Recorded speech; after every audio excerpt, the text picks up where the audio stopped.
अस्सलाम वालेकुम अज़ीज़ तलबा तालिबात। शुरू करता हूँ अल्लाह ताला के पाक नाम से जो बड़ा मेहरबान और नहायत रहम करने वाला है और दिलों के भेद खूब जानता है। आज हम किताब आज वालान इस्लाम ऐसे नज़म की तशरीह मुकम्मल करेंगे। इससे पहले इस पर 2 लेक्चर हो चुके हैं। आज ये हमारा तीसरा और आखिरी लेक्चर है। इस पर आखिरी 4 अशआर की तशरीह हम समझेंगे।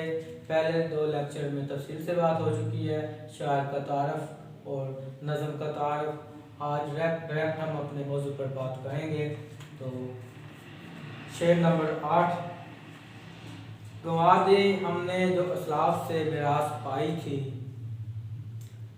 सुरैया से ज़मीन पर आसमान ने हमको दे मारा। गंवा दी, खो दी। मिरास का मतलब होता है जायदाद, असासा। सुरैया का मतलब है आसमान। दे मारा, फेंक दिया। मुख्तसर मफ़हूम समझते हैं। हमने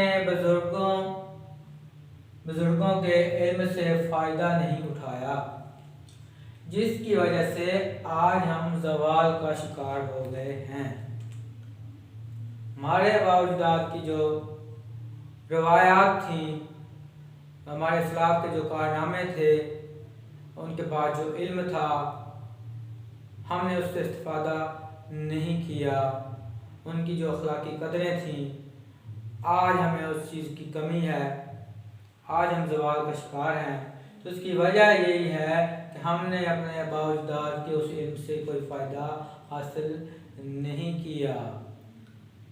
चाहिए तो ये कि हम अपने औलाद को जो है वो इल्मी असासा दें, अच्छी रवायात दें और उनकी अच्छी तरबियत करें। लेकिन हमने सिर्फ़ और सिर्फ कोताही की और अपने असलाफ के कारनामों को भी भुला दिया, उनके उस इल्म को भी गंवा दिया, ज़ाया कर दिया। तो जिसकी वजह से आज हम ज़िल्लत और रसवाई का शिकार हैं और ज़वाल का शिकार हैं। जो कौम अपने बावजदाद की आला रवायात की हिफाजत नहीं करती, वो ज़रूर ज़वाल का शिकार हो जाती है। असर हाज़िर के मुसलमानों की नाकामी और ज़वाल की वजह यही है कि उसने अपना इल्मी असासा खो दिया। नबी पाक सल्लल्लाहु अलैहि वसल्लम ने अपने आखिरी खुतबा हज्जतुल वदा में फरमाया था कि मैं तुम में 2 चीज़ें छोड़े जा रहा हूँ, और एक किताबुल्लाह है और दूसरी सुन्नते रसूल है। इनको मजबूती से थाम लो। लेकिन अफसोस कि आज हमने कुरान और सुन्नत को जो है वो तर्क कर दिया है, छोड़ दिया है, उन पर अमल नहीं करते। उन तालीमात पर जो अल्लाह और उसके रसूल सल्लल्लाहु अलैहि वसल्लम ने हमको जो तालीमात दी, हमने उन पर अमल करना छोड़ दिया है। जिसकी वजह से आज असर हाज़िर का जो मुसलमान है वो मुसलमानों ने मगरब की अंधी तकलीद करना शुरू कर दी है और उनके तौर तवार अपना कर जो है वो बिल्कुल जो है अपनी असल हकीकत को भूल गया है, मादियत परस्त हो गया है, दुनिया की रंगीनियों में खो गया है। और फिर उस पर एक तो ये है कि वो इतना सब कुछ दुआ देने के बाद उसको मलाल होना चाहिए था। लेकिन वो जून एलिया का एक शेर मेरे ज़हन में आ रहा है कि मैं भी अजीब हूँ और कितना अजीब हूँ। मैं भी अजीब हूँ और कितना अजीब हूँ, तो खुद को तबाह कर लिया और मलाल भी ना हुआ। तो ये हमारी हालत है कि हमें उस पर कोई पशेमानी भी नहीं होती, कोई अफसोस भी नहीं होता कि अब हम आगे के लिए तो कुछ अच्छा सोचें, मेहनत करें, कोई कुरान और सुन्नत के मुताबिक जो है अपनी ज़िंदगी गुजारें और पहले जैसा मुकाम हासिल कर लें। हवाले के इशार देखें। जो कुछ है वह सब अपने ही हाथों के हैं करतूत, शिकवा है ज़माने का न किस्मत का गिला है। सब कुछ हमारा अपना किया धरा है, राम परस्त बन गए हैं। आईने नौ से डरना, तर्ज़े कोहन पे अड़ना।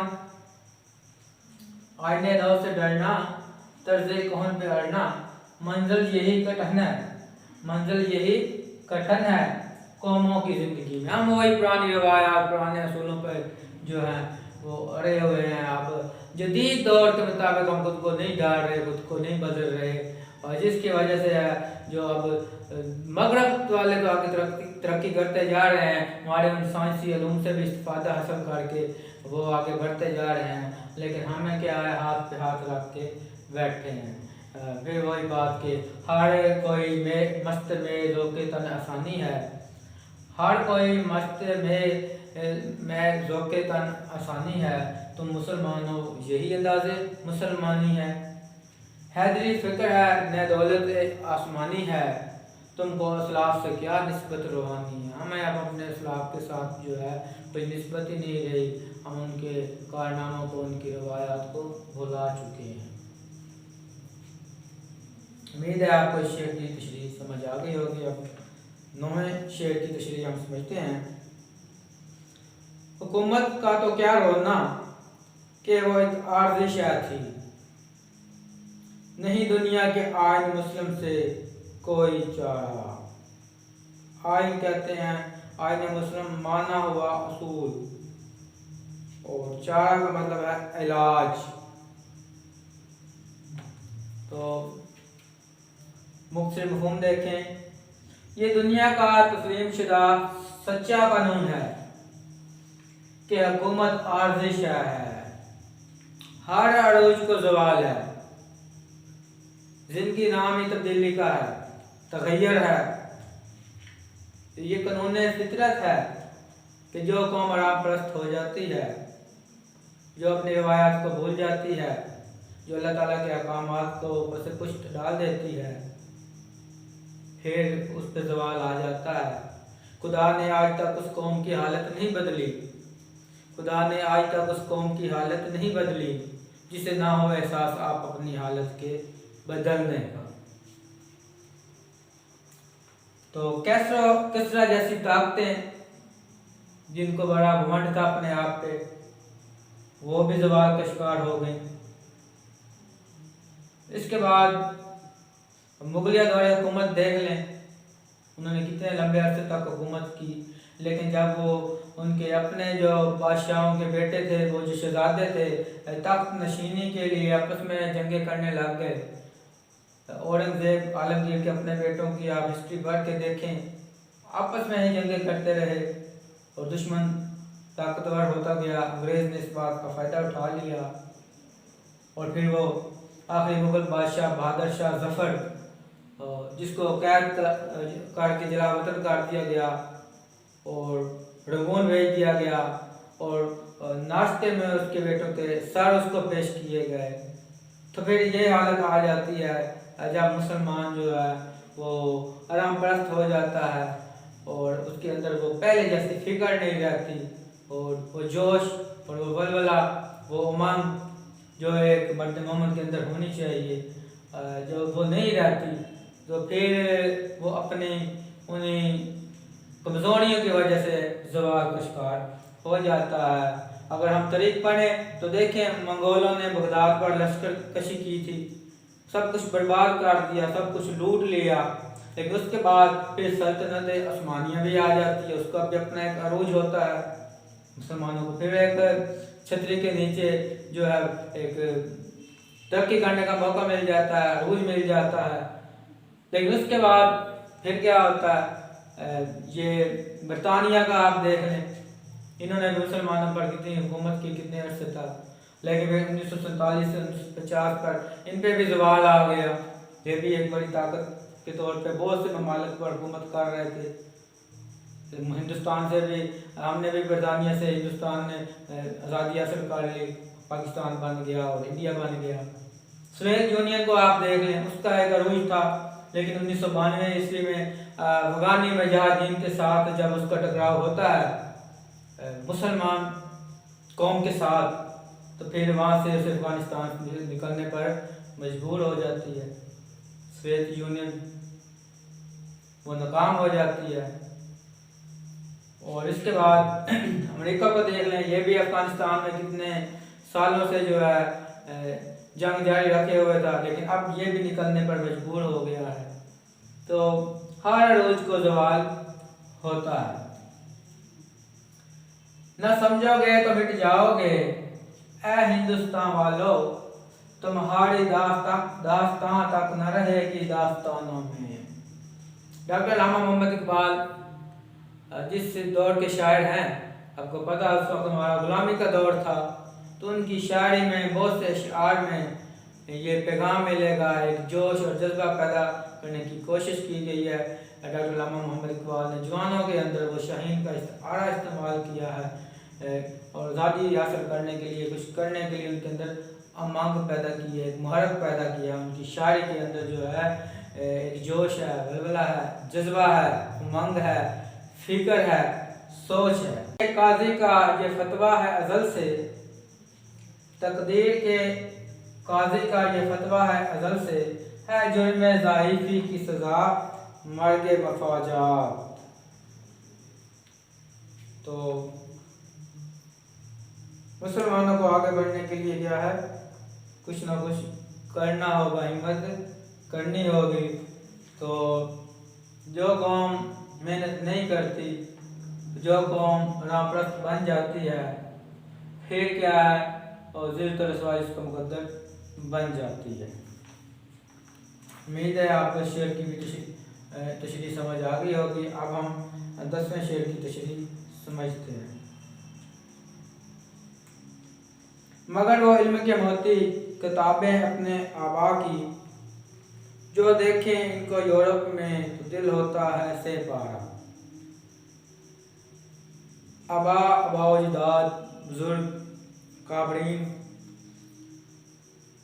से पारा होना, टुकड़े टुकड़े होना। मैं जब अपने आबा की किताबें यूरोप में देखता हूँ तो मेरा दिल टुकड़े टुकड़े हो जाता है। आप जानते हैं कि डॉक्टर अल्लामा मोहम्मद इकबाल हिंदुस्तान गए थे तालीम हासिल करने, तो वहाँ पर जब उन्होंने देखा कि उनकी लाइब्रेरियों में मुसलमानों का इल्मी खजाना मौजूद है और वो उससे इस्तेफादा हासिल कर रहे हैं, लेकिन मुसलमानों को उसकी कोई फिक्र नहीं है।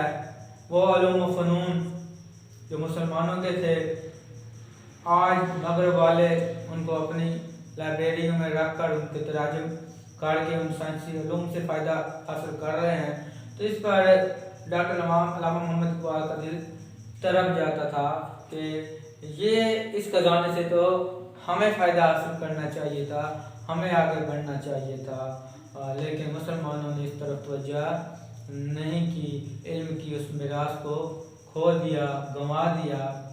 और इसके अलावा मुसलमान मुल्कों पर जब यहूदी और ईसाई कब्जा करते थे किसी जंग में, तो फिर वो उनका इल्मी सासा भी अपने साथ ले जाते और उस इल्मी सरमाए पर भी कब्जा कर लेते थे। और दूसरा, लंदन के ब्रिटिश म्यूज़ियम में और इंडिया ऑफिस लाइब्रेरी में मुसलमानों के उलूम व फ़नून, नवादरात, कलमी नुस्खों और मतबूआ कुतब का वसी ज़ख़ीरा मौजूद है, जो मुसलमानों को, जो पाकिस्तान को नहीं मिल सका। तो डॉक्टर अल्लामा मोहम्मद इकबाल मुसलमानों का वो इल्मी सासा वहाँ देख कर क्या है, तरफ जाते थे। हमारे बुजुर्गों की इल्मी किताबें, हमारे बुजुर्गों की इल्मी किताबें कुतब खाने यूरोप के मामूरान, कुतब खाने यूरोप के मामूर उनसे। तो वो खजाने तो हमारे बाबा के थे, लेकिन आज के आज यूरोप के कुतब खानों में सजे हुए हैं। कौन थे, आए किधर से थे, सबा जानती है, लाला गुल की महक तक को चुराने वाले।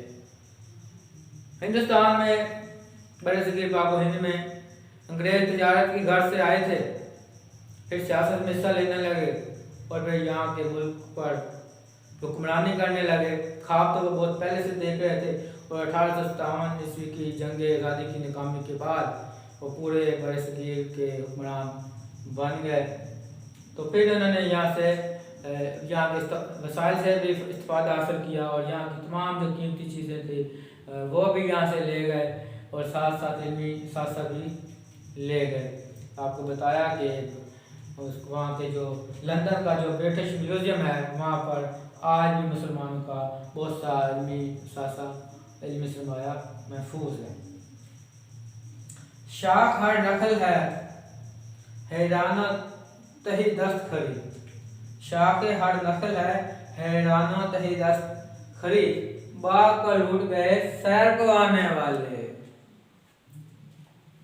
उम्मीद है आपको इस शेर की भी तशरीह समझ आ गई होगी। अब हम 11वें और आखिरी शेर की तशरीह समझते हैं।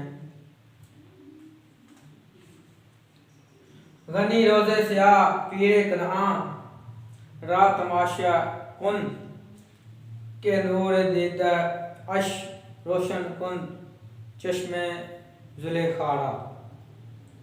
ये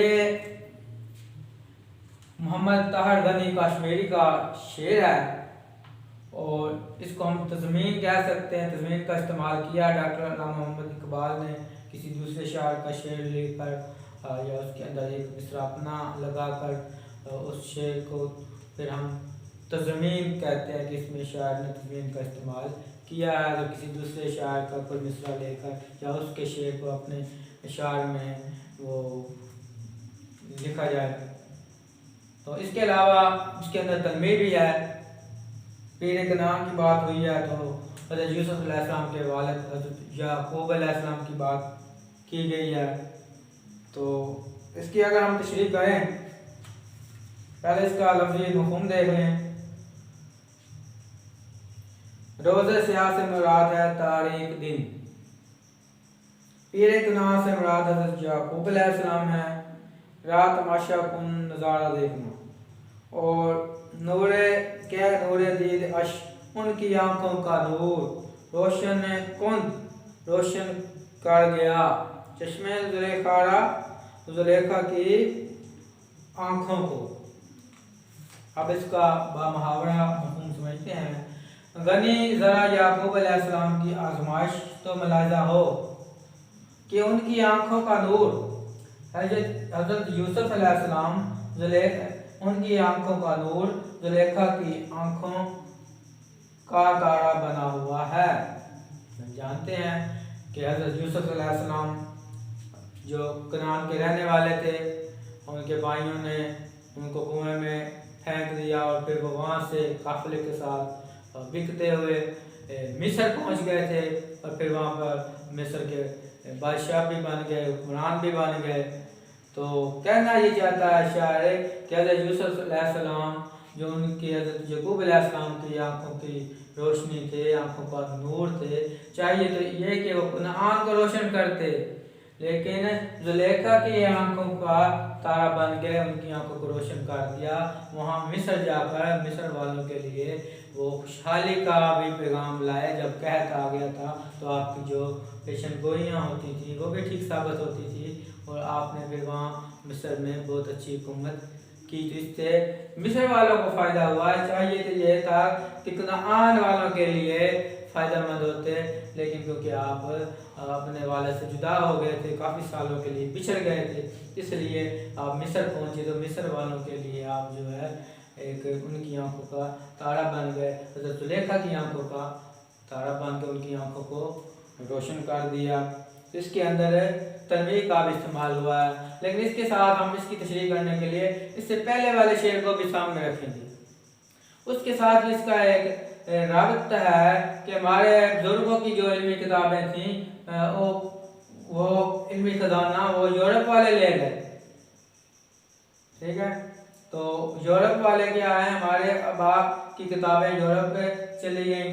तो इससे हुआ क्या कि हमने जो इस इल्म से इस्तेफादा हासिल करना था उससे यूरोप वालों ने इस्तेफादा हासिल कर लिया। इसके अंदर ये इशारा भी मौजूद है, इसकी तशरीह में आप ये जुमला भी बताएंगे कि हमारा वो इल्म जिससे हमने अपनी आंखों को रोशन करना था, तो वो मोती वो ख़जाना जो है वो यूरोप वाले ले गए और हम जो है उससे महरूम रह गए और उन्होंने हमारे उस साइंसी इल्मात से इस्तेफादा हासिल किया, उनके अपनी ज़बान में तराजम किए और आज वो जदीद दौर में भी वो है टेक्नोलॉजी में भी हमसे आगे जा रहे हैं। तो ये हमारी महरूमी है। तो तस्वीर का इस्तेमाल हुआ है शेर के अंदर। उम्दे मुसलमान हज़रत यूसुफ अलैहिस्सलाम जैसे कीमती इल्मी ज़ख़ीरे से महरूम होकर बेदाई खो चुकी है। दूसरे लफ्ज़ों में हम अपना इल्मी सासा गंवा कर वो इल्मी सरमाया खो कर भी अपना जो है अपनी बिनाई खो चुके हैं, मतलब उस इल्म से महरूम हो चुके हैं। ले गए तसलीस के फर्जंद मीरासे खलील, खिश्ते बुनियाद कलीसा बन गई खाके मजाज। फिर वही बात कि वही यूरोप वाले जो है हमारा इल्मी सासा ले गए और वो आगे चले गए, लेकिन हम जो है आज भी बहुत से टेक्नोलॉजी के मैदान में उनसे काफ़ी पीछे हैं, और वो जो है इस इल्मी खजाने की बदौलत और असर हासिल के तकाज़ों के मुताबिक नई नई इजादात करके वो हमसे आगे बढ़ रहे हैं। तो ये मुसलमानों की एक महरूमी है, नाकामी है कि उन्हें भी अपने उन बुज़ुर्गों के और अपने असलाफ के कारनामों को भी सामने रखना है और उनके दिए हुए इल्म से भी मुकम्मल इस्तिफ़ादा हासिल करना है। उम्मीद है आपको आज का ये लेक्चर पसंद आया होगा। हमारी नज़म इसके तमाम शार की तशरीह मुकम्मल हो चुकी है। फ़खर भट्टी के नाम से मेरा यूट्यूब चैनल ज़रूर सब्सक्राइब करें, दोस्तों के साथ शेयर भी करें ताकि इल्म का ये सिलसिला आगे से आगे बढ़ता रहे। दुआओं में याद रखिएगा। अल्लाह हाफ़िज़।